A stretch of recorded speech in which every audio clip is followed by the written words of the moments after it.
The man accused of hitting and killing a 78-year-old woman with his truck last Tuesday was arrested yesterday. 42-year-old Gary Burns went before a judge today accused of that deadly hit and run. The woman who hit by that truck was Janet Mann. Her husband watched today's emotional court hearing over Zoom.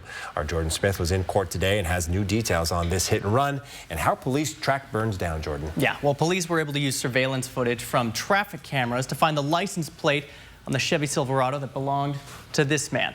It was the truck that hit Janet last Tuesday, and court documents revealed that Janet was hit by the truck a second time as the driver tried to flee the scene.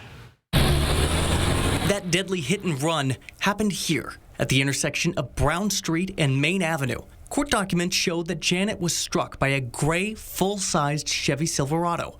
But while she was in the roadway, the truck ran her over as the driver drove away from the scene. Investigators used security camera footage 1 block prior to the collision to track down the license plate on that truck. The plates registered to Gary Burns. Video cameras showed the man driving the truck matched the picture on Burns's ID.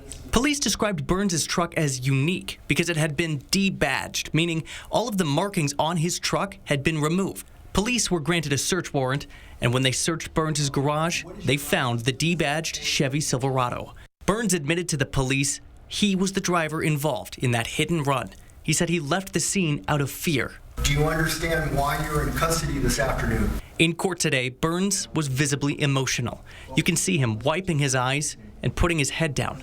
Meantime, Janet's husband watching the hearing unfold over Zoom.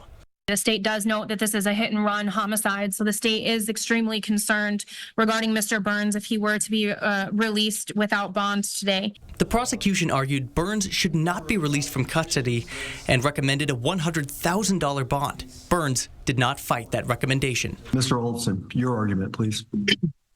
Your Honor, we reserve arguments at this time. And the judge ultimately agreed with the prosecution, saying that Burns' refusal to come forward only amplified the seriousness of this case.